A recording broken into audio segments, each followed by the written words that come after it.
welcome to Books Inc. Palo Alto. And yay!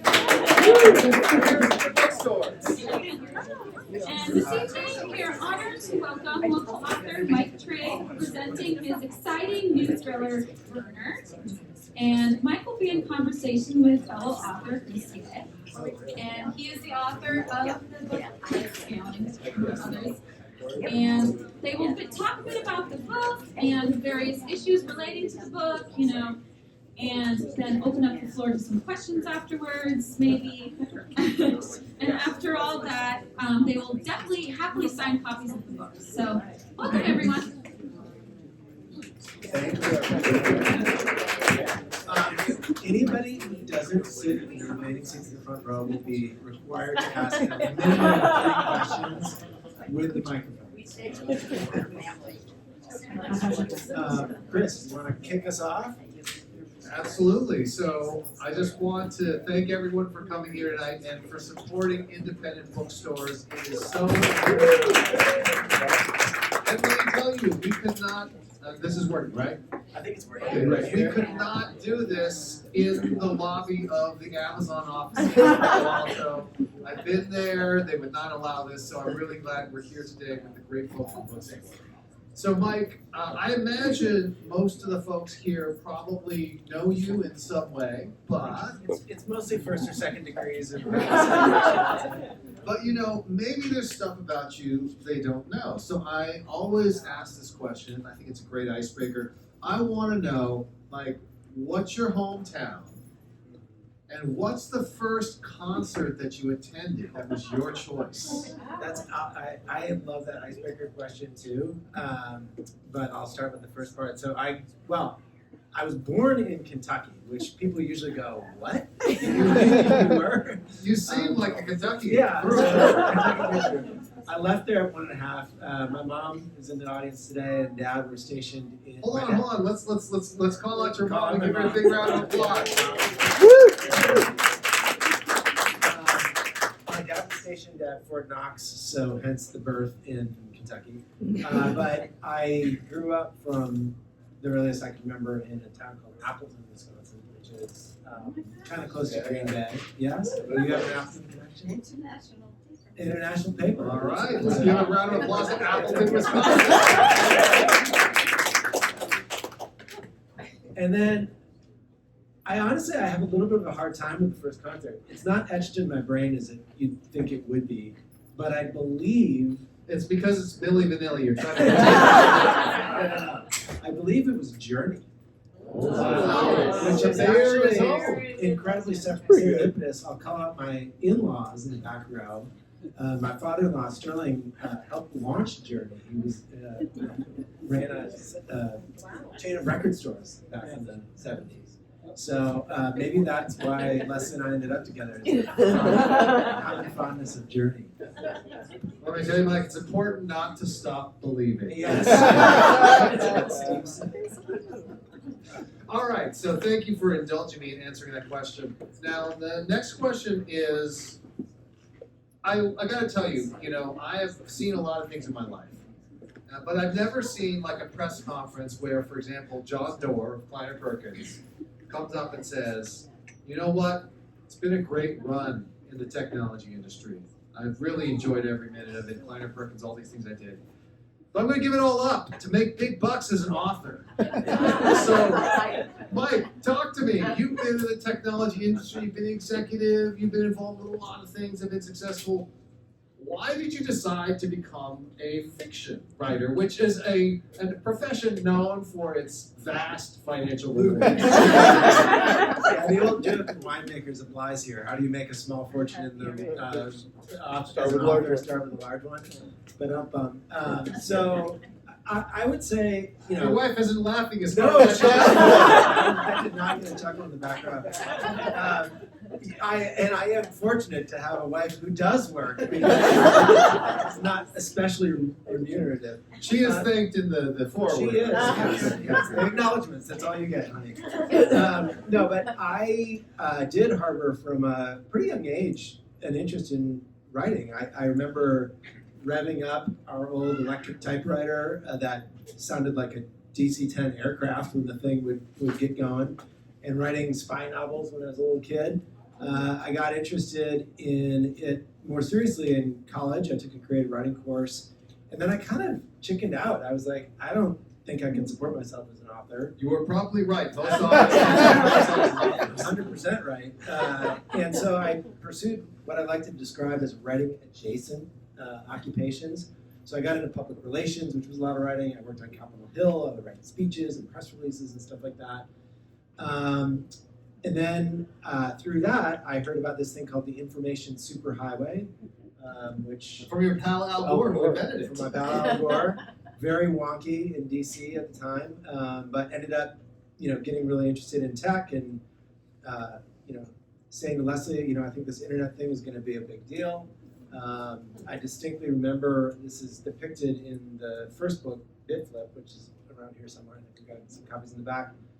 Seeing Mark Andreessen of Andreessen Horowitz on the cover of Time magazine. When he had hair. When he had hair, and feeling like, wow, this is a seminal moment, and maybe a once in a lifetime moment. And I'd say that was correct. So came to California in '96 for business school, and have been here ever since. Pursued a 20+ year career in the tech industry before getting into writing. I artfully dodged your question. I was going to say, you've talked about your career. You haven't said why you became a fiction writer. So, I think for me, I've shared this in the past that I would kind of get home and tell stories, anecdotes, funny experiences from my life in tech over the dinner table, and Leslie would say, you should write a book. You should write a book. This is sort of funny, interesting. It sort of gives you really an insight into how Silicon Valley actually works. So I was trying to do that nights and weekends as we were raising 2 kids, as I was doing a startup company, and I was kind of stuck. I just wasn't finding enough time to get it done. And so really what honestly created the opportunity for the pivot was COVID. So I was already home, like all of us, sequestered, alone, halfway to being a writer. And you just needed more alcohol. Right. And, as soon as I was working on a startup that we ended up shutting down, and I thought, this is the universe telling me this is an opportunity to go do this. So I committed to it full time, got the first novel published, and then really enjoyed it. And for me, this is a big part of what I do enjoy, is stimulating conversation. All my novels, I hope, are thought-provoking and sort of cultural critiques, and look at the impact of technology on modern life. Well, as another Silicon Valley book says, once you're lucky, twice you're good. Here you are. This is your second book. Congratulations, Mike. Thank you.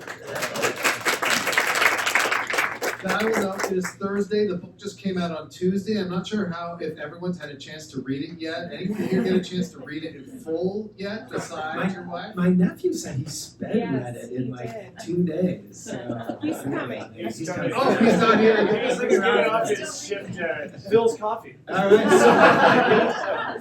Well, maybe for the sake of the audience who are here to support you, why don't you tell them about what this book is about? What happens in this book? You obviously don't give away the spoilers because you want them to buy it. I do. But tell them about what the book is about. I think like most authors, I'm really bad at encapsulating the story that I've spent years percolating in my head. But maybe the best way to introduce it is it's the inspiration, I hate to use that word, but was January 6th, the Capitol riot. And I think for me, that was just a moment, having worked on Capitol Hill during another fractious time politically. While I was there, the Oklahoma City bombing happened, the anthrax mailings to Capitol Hill happened, and I've just always been sort of interested in that, how social media platforms in particular, and online communities have created almost 2 versions of reality in America.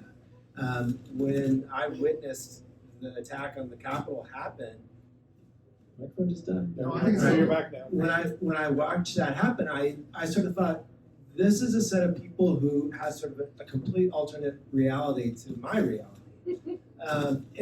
Good, bad, that has formed in America, right? I'm not trying to pass judgment on that. And so I remember having a moment. Remember the guy in the riots with the horns and the face paint and all this stuff? The shaman. The shaman. And I was like, what's that guy's backstory? You know, like, how did he get there? And so that was kind of that got my juices flowing about a story. And the catalyzing action in Burner is a similar event on October 12th in San Francisco.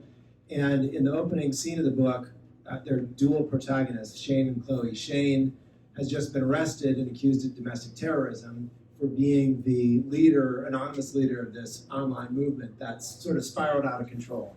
The handle is called Burner 911. The followers are called Burnouts, hence the name Burner.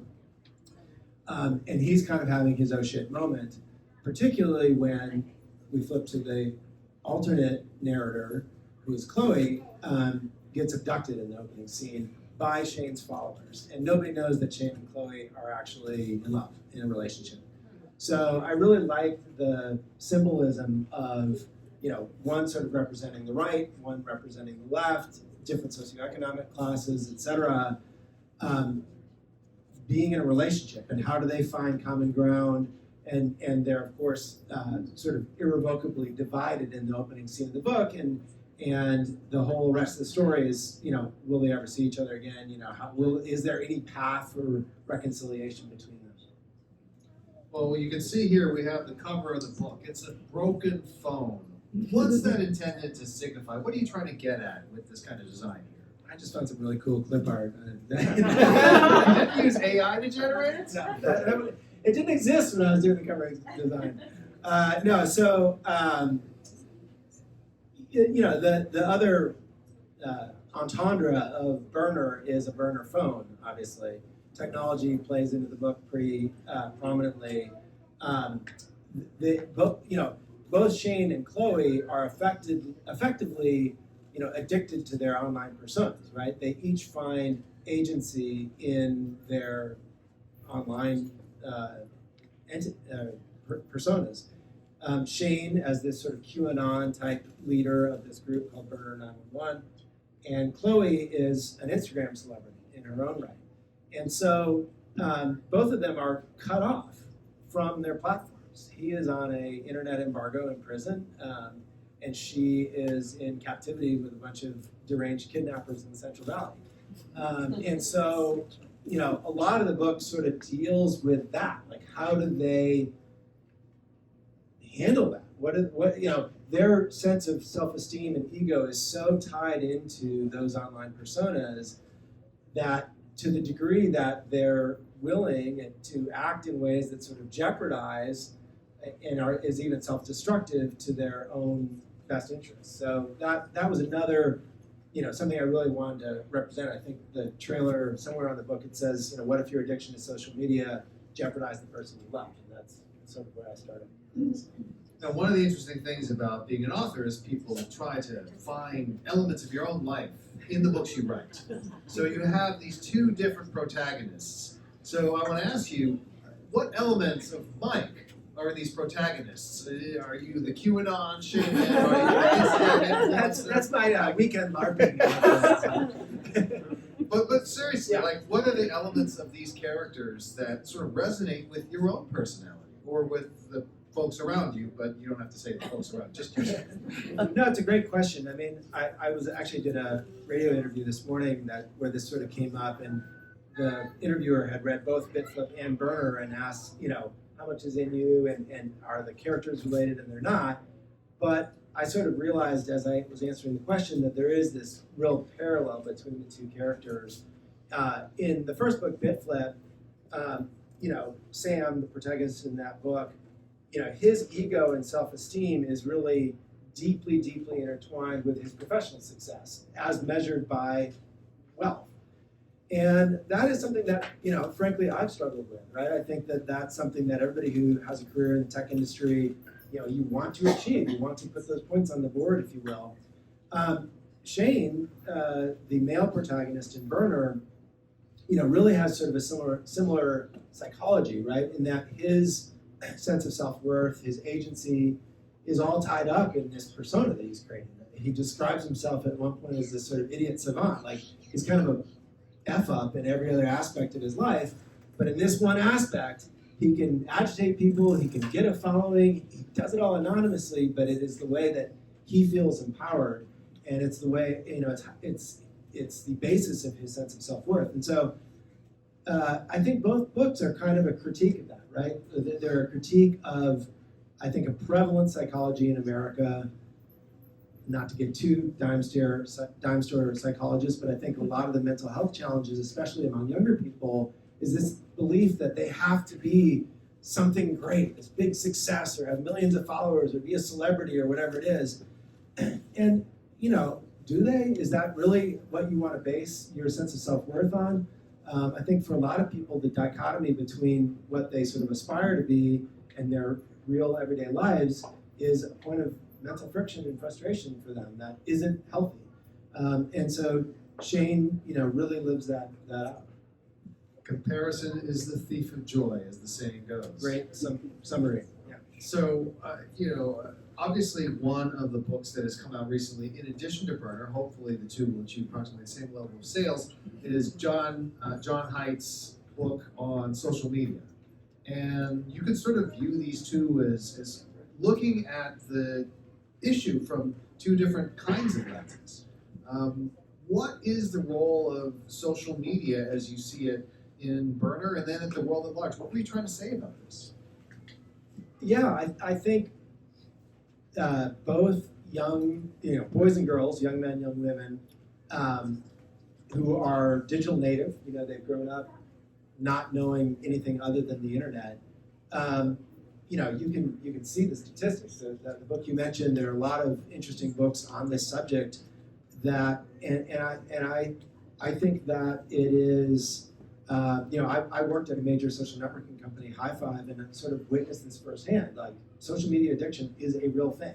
And, oh, by the way, the platforms are engineered for it to be a real thing, right? The successful ones are. Successful ones are, right? I mean, the reality behind any ad-based business is the only way you get more revenue is if you get more users, or those users to spend more time. And so we would, when I was at that company, study, what gets you to click more, what gets you to watch that next video, what gets you to scroll down the thing. And we'd had 50 million users, so we could know that very, very precisely. Facebook, Instagram, WhatsApp, LinkedIn, every platform, every social platform knows what is activating for its members, knows what it is addicting for its members, its users, and it is a very hard thing not to keep turning that dial, right? And so that's sort of the challenge I think a lot of young people face is, they're essentially sort of in an experiment where they're being, their attention is being sort of siphoned more and more. And now, that all said, I think that there's growing awareness of this. I think that younger people are exceptionally better in many ways at sort of isolating and compartmentalizing and turning off those things. I'm not suggesting humanity's in crisis, but it is a challenge. Well, speaking of crisis, because there's plenty of them to go around, it seems, we do have a presidential election this year. It's going to take place against a backdrop of polarization, but also a backdrop of AI. I don't know if you saw the recent releases from Microsoft of their AI for generating faces and videos, but pretty darn good. What's going to happen here in terms of freedom of speech versus the ability to just deceive? How are platforms going to navigate this? How do you think we should deal with this kind of issue? It worries me greatly. I mean, it was part of the reason I wrote this book. Part of the novel itself uses what I will geek out and use the phrase epistolary framework, meaning there's in addition to the narrators, there's all these other bits and pieces that you find, transcripts and media articles and stuff like that. And the whole point of that is to sort of challenge what is true. You get so much kind of conflicting information coming at you any day, it's increasingly hard to assess what is true. And you mentioned the upcoming election. I thought when I wrote this book it was going to be retrospective, and here when it is published, we're going right into another season of this, where I can virtually guarantee there is going to be a AI-based deepfake of some sort that's going to, could impact the election. just as we saw in the 2016 and the 2020 election. So, I think there is growing public awareness of the risks of that. I do think that the real thing that I worry about is that people sort of throw up their arms and say, I can't believe anything now, everything could be fake. And so I have heard some movement towards a more, I don't know, there's probably language about this that people in the audience might know, but sort of you see verified things and stuff like that. How do you create metrics and create trust around the information that you're consuming online to know that you're not being, misinformed?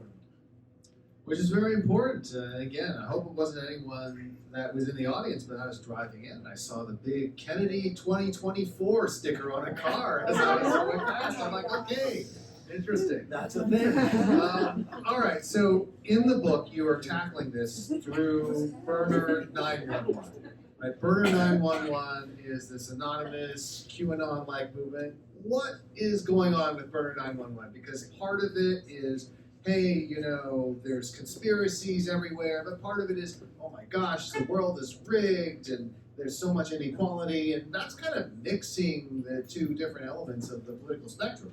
Yeah, and that was conscious. I really didn't want this book to read, to be pedantic. I didn't want it to read like it had a strong, liberal or for that matter, conservative bias. And in fact, as people have read it, I've heard both sides of that. I've heard liberal people say, oh, this seems very, sort of pro-right. And I've heard right people say, this is left. So that to me says, all right, maybe I got a little bit of semblance of balance. The real thing the book is against is that polarization, right? Trying to sort of say, hey, let's do a better job of finding common ground, not only in our political discussions, but just sort of in our culture and society at large. So those of us who have watched a lot of television have run across Law and Order at some point. Everyone knows that. Dun dun. And Law and Order has sort of pioneered this approach of stories that are quote unquote ripped from the headlines. This book feels like it's ripped from the headlines. Yeah. What's up with that? What are you trying to accomplish there? Because there's, you've got QAnon, you've got GameStop, you got all this stuff happening. Yeah, it's almost like fiction can't be stranger than reality is a little bit of why I borrowed stuff ripped from the headlines. I mean, if there was one of the early reviews, like professional reviews I got, basically said, this is just unrealistic, none of this stuff would happen. I'm like, all this stuff did happen. Have you been reading the news? Like, there are several things in this book, those of you who followed maybe the GameStop short squeeze, that is sort of depicted in the book. Obviously, we talked about QAnon. A lot of these things are actual things. There's a website that, sort of an adult website that gets hacked by Burner and his followers. That happened. Ashley Madison was the site. So, a lot of the things actually did happen. And I get a kick out of that. I really always sort of like, geeking out on my research, studying something, understanding, to the best you can why it happened, and then sort of fictionalizing it. All right, guys, I'm going to ask two more questions. I'm saying that to prepare you guys to be ready to ask your own questions, so you can start thinking about it now. But please do listen as Mike answers my questions, instead of just focusing solely on what you're going to ask. So something that's different about this book is it's this love story. It's this like weird Romeo and Juliet kind of thing going on. It's a thriller, it's a political thriller, a techno thriller, and then it's a love story. So how does this work together? Why are you doing that? Is this because you always want to write a romance novel? It's a good question. Yeah, I'm trying to be a crossover hit, Chris. Get the romance genre and the thriller genre. The reason for the love story is as a parable for political division, right? The Shane and Chloe are opposites on paper, and yet they find common ground enough to, not only get along, but form a relationship and form an alliance. I don't want to spoil too much about the book, but Chloe becomes in sort of a, becomes sympathetic to the cause a little bit, right? And Shane likewise alters his thinking. They sort of start to craft the movement a little bit collaboratively towards the areas that they agree on. And so, I think from the very first inception, I really liked that as this kind of tension in the book. The unresolved tension is, will they ever see each other again from their respective captivities, which is obviously sort of metaphorically, can we bridge the divides in America? Well, again, you're going to have to actually buy the book to find out whether or not that is possible. Last question, and I asked this question at the risk of inducing groans from the audience. But everyone is talking about artificial intelligence all the time. I hear the phrase AI used approximately 700,000 times a day. Yes. I think that's an underestimate. How does AI relate to what you're trying to say with this book, to the challenges you're trying to address? Because obviously we already talked about how deep fakes are coming and all this stuff's going to happen. Is there any positive side to AI in all this? Yeah, no, there's certainly positives. I've worked on AI-based companies. I think AI is a technology. It doesn't have its own agenda. Humans are the people who are creating the agenda behind it. I think AI, like almost every technology before it, is an accelerant, right? The things that are happening are going to happen faster.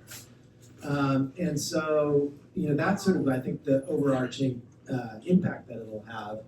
There's a lot of angst, I will tell you, in the publishing world about AI. I actually just wrote a piece that appeared in Writer's Digest yesterday about this exact subject, the kind of impact of AI on publishing. And oddly, the angst in the publishing world is all about, these robo-writers are going to, put us out of a job and they're harvesting all the language from our books to write stuff. And those worries to me are, valid but less concerning. I think the sea change that is happening with AI that I think isn't on a lot of people's horizon is it's fundamentally going to change how we get information from about everything, from news to products, right? So instead of sort of the current paradigm being, I'd say, search, or with social platforms, your feed, that's kind of your mechanism for consuming all the information that's out there. AI's promise and peril is, we'll do that for you. We'll just tell you what you should be interested in. And doesn't sound like a problem at all. Doesn't sound like a problem at all. That'll never go to the highest bidder. So I think that, to me, as for my product of books, it worries me that books will become even more concentrated in a smaller and smaller number of bestsellers than they already are. I think that could very easily happen in other product categories. So that I think that sort of decision bias or discovery bias, I think, is one that worries me about AI. But I do think there are going to be many, many things that are great. I mean, how many descriptions of a dark alley do I need to write before I could just say, hey, ChatGPT, tell me about dark alley, and I'll work that into the novel. That's a joke, by the way. It didn't get a lot of laughs. So I did promise not to ask more questions. I have to ask one. What percentage of this novel is written by ChatGPT? 100%. No, I think like other things, that's another worry that a lot of people have. It just doesn't worry me that much. I think that, it's a tool. Word processing was a tool. Spell check is a tool. It'll be a tool that different authors incorporate to different degrees. I was being flip a moment ago, but I do think there's some things that we as authors write every day, like the umpteenth, Facebook update that maybe I might someday lean on ChatGPT to do, but I don't think that's going to put human writers out of a job anytime soon. Yeah, one of the They barely have jobs as it is. Well, that's true. I don't know why the AI wants this particular job. Yeah. I will say, I do tell people all the time, they're like, oh my gosh, should writers be worried about AI? I'm like, yeah, the bad writers should all be worried. The good writers don't need to worry as much yet. Although it works in interesting ways. I read an article today saying that when Kara Swisher's latest book came out, there were about 5,000 like AI written books with similar titles, kind of like the way they have blockbusters in the movie world. So Yeah. instead of Kung Fu Panda, they have Little Panda Fighter, and they hope that somebody who doesn't understand English or follow things closely buys it for their kid. That's what's happening in Amazon. Yeah, and I think that is that's sort of our problem right now. There's just too much information, right? There's too much content. There's going to be just that much more content. I actually think an interesting positive application of AI is to help us as consumers digest that stuff. And again, that's where there is that risk of the discovery bias that I talked about a minute ago. But I would love to have AI call Verizon for me, or do other stuff. You think you like having a robot talk to me? How do you like having a robot call you? My robot will be better than your robot. All right, so let's open it up to questions from the audience. I gave you 4 warnings, so you guys should be ready. Who wants to ask a question? There we go. All right. So BitFlip was set in kind of basically the present day. It sounds like Burner is kind of also present. Any thoughts of future or past or other than present time? For future novels, you're saying? Yeah. So I definitely like contemporary. I think historical fiction, I have a ton of respect for people who can do it. In spite of, ironically, being a history major, I don't feel like I do it very well. I have had one idea bouncing around my head based on, this is probably a longer answer than you want, but my grandfather on my mom's side was a genealogist back when genealogy was done by writing the county clerk and getting birth records. There was no ancestry or anything else. And that has kind of fascinated me. I've spent time in those books and really thought, there's something very interesting there in terms of lineage and identity and things like that. But apart from that, I think contemporary is my jam. The book that I've got in the works right now, a working title is Outage.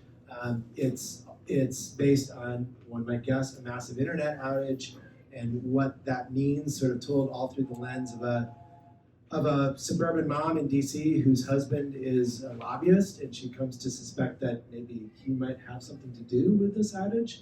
And so she and her children are cut off. They can't find him. They can't communicate with him. And so, the consistency there is tech's impact on modern life and how dependent we are on technology.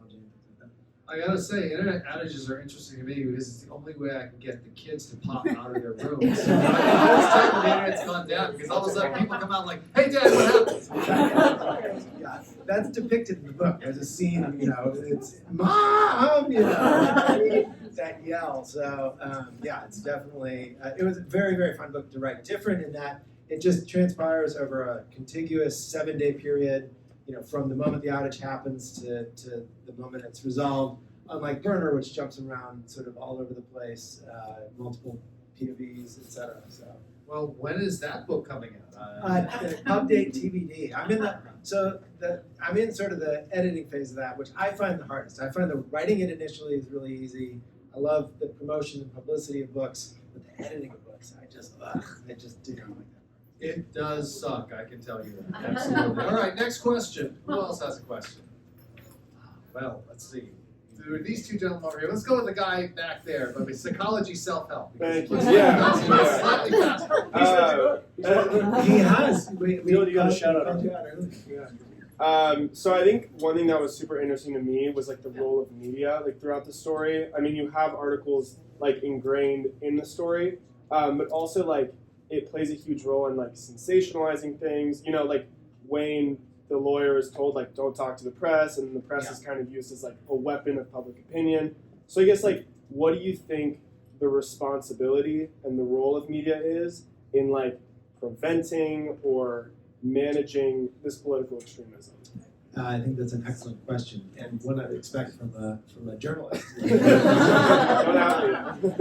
So I think this is one of the most fascinating aspects of modern media is that they need, they are a product too. And so they need crisis and, drama and everything to sell what they're trying to sell, which is, again, attention and time on the site, etc. I had this, it should be sort of obvious, but I remember early on in the Trump presidency realizing this is the best thing that's ever happened to, MSNBC and CNN and all the left-leaning media who had me on the edge of my seat all of a sudden. I'm like, what's going to happen next? So there's a really fine line between reporting the news and sensationalizing the news. And I think a lot of journalists would admit that they struggle with that. I think a lot of people who work with the media, as I did from a very early age, I was on the other side. I was the one trying to persuade them to write my story, working at a PR agency. The manipulation of the media is a real thing.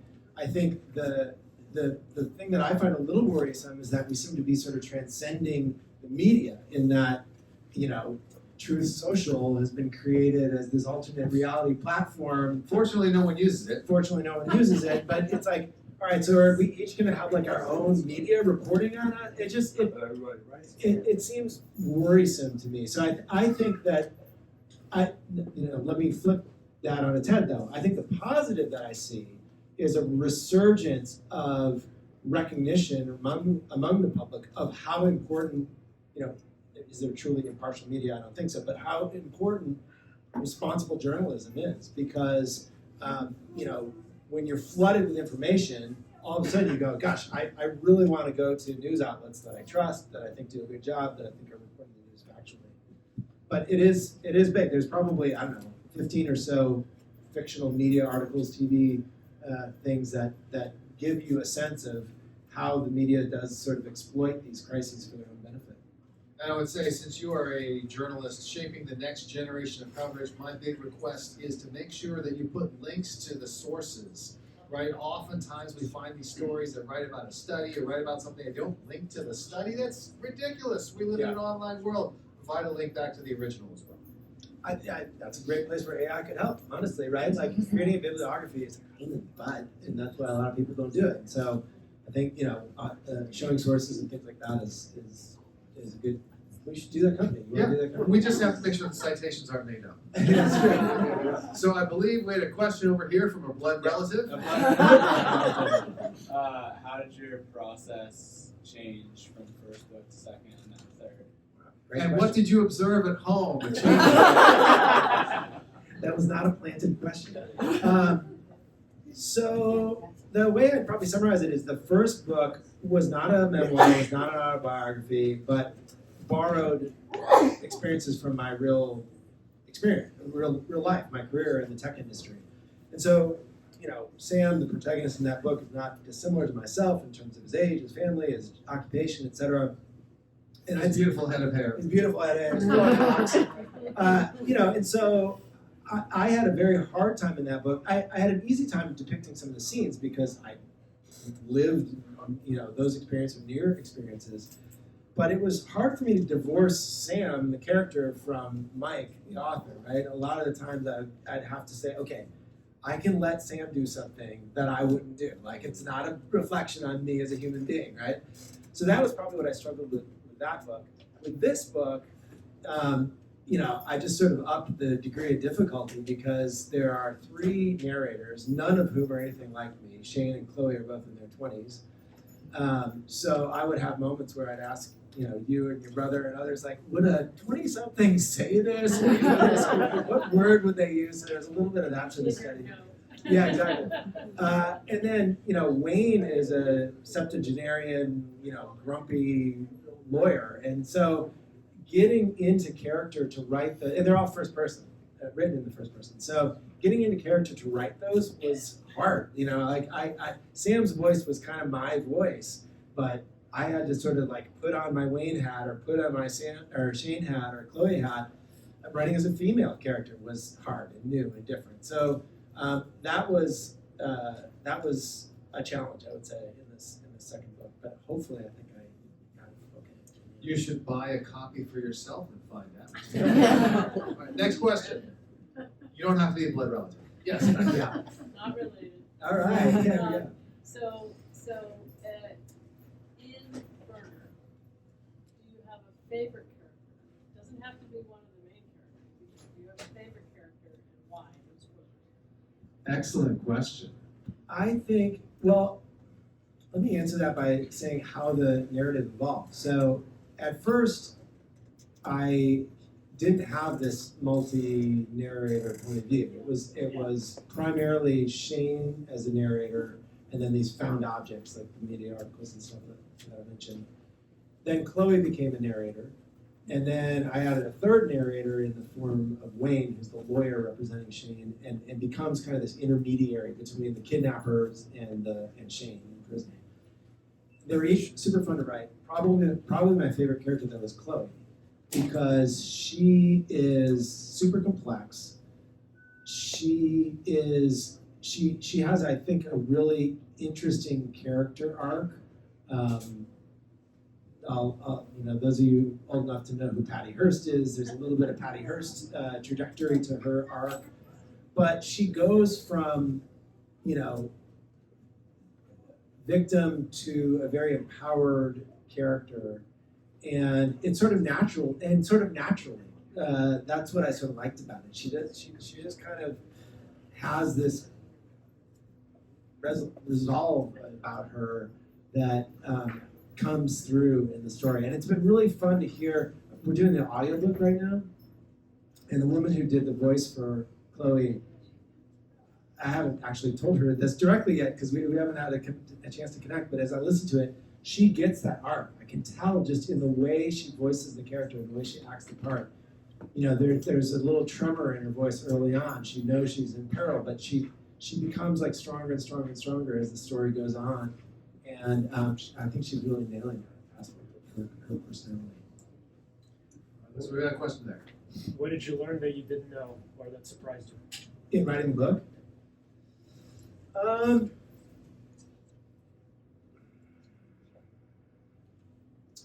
I think, I touched on the fact that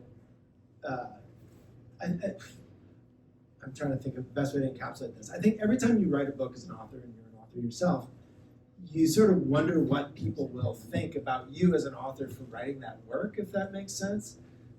There are elements of this book that I'll be the first to admit are kind of tough to read, right? Like I try to authentically replicate the way sort of, QAnon types talk. I have a little bit of that too. Every day I open my New York Times app, I'm like, the reticence to like engage in that ideological war that seems to be happening right now.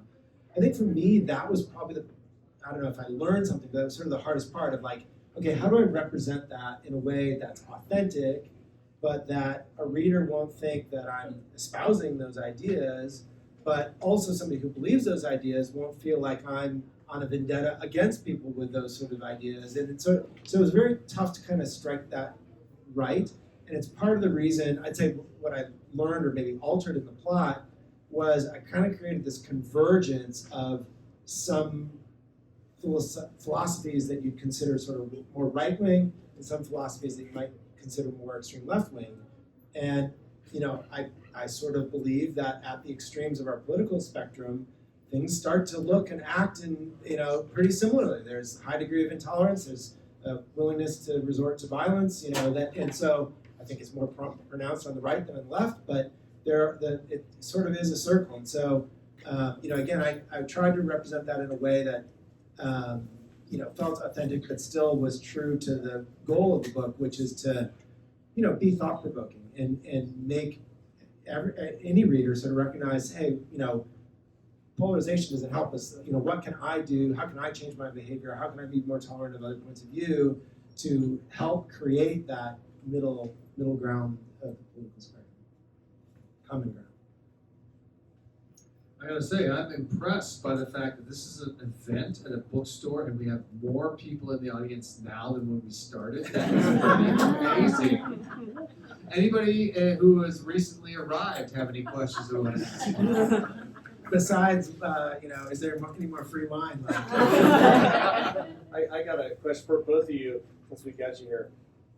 What do you think the similarities are between nonfiction writing and fiction writing? And are there similarities, or is it just like you both are athletes and you happen to play tennis and you happen to play basketball and there's not a lot of crossover? So I can cover that for a second because I think you mentioned you did a creative writing course in college. I actually have a creative writing major, degree in English literature with a creative writing emphasis. So I've done fiction, nonfiction, poetry, experimental fiction, and everything else under the sun. And I do think it is a different set of muscles. It is like playing different sports. Obviously, athleticism helps in almost every sport, but it's a different kind of athleticism for baseball versus basketball, for example. And for me, what was interesting to me was that in my life, I always began in reading books, primarily reading fiction.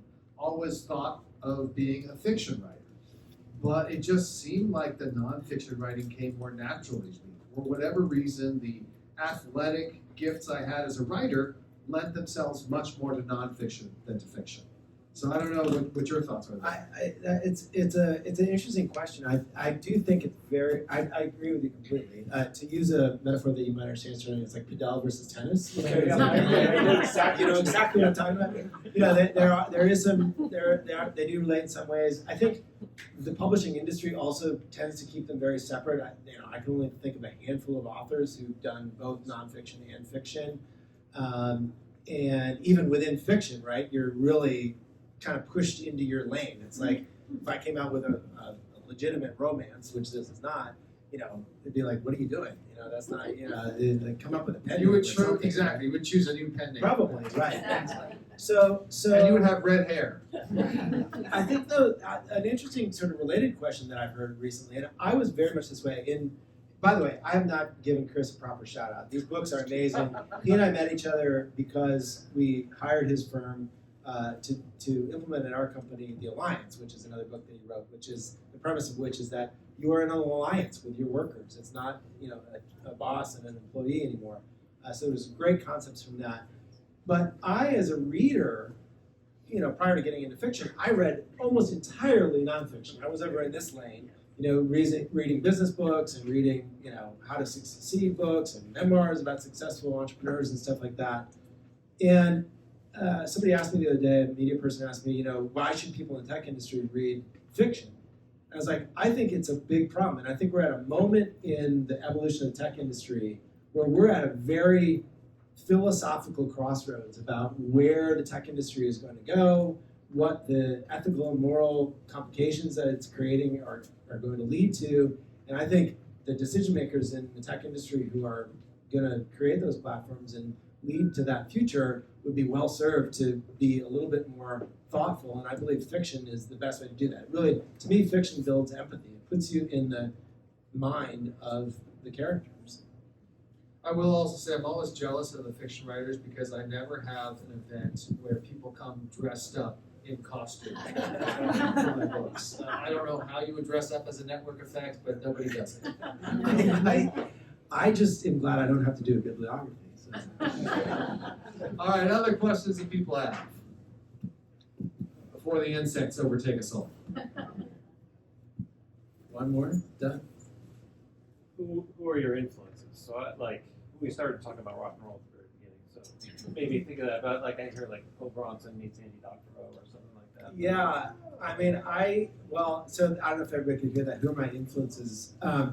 So since becoming a fiction writer, I consider part of my job to read a ton of books. So I try to read a novel a week, and there are so many great ones. It's hard to sort of name them. I think in terms of stories that influenced me. So Chuck Palahniuk, who wrote Fight Club, that was very influential. Kind of the notion of the unreliable narrator that has, the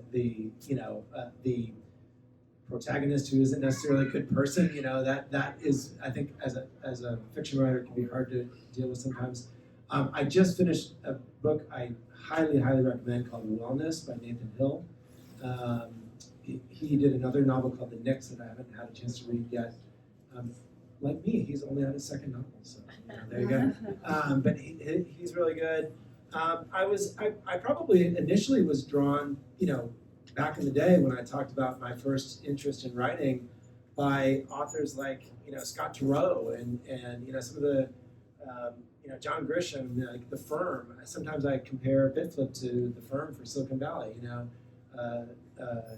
So those are a few just off the top of my head. But I try to read a variety of stuff because I think that when you read something that's completely different, it just it's kind of more enjoyable. I read a ton of thrillers because I'm a thriller writer, but sometimes when you only read one genre, you're like, I'm getting confused. Like, did this happen in the book I just read, or is this happening in the book that I'm reading now? It's fun to read things that are completely different.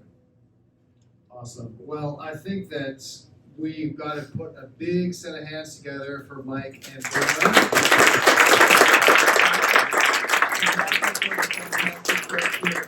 For hosting this event, please, another round of applause.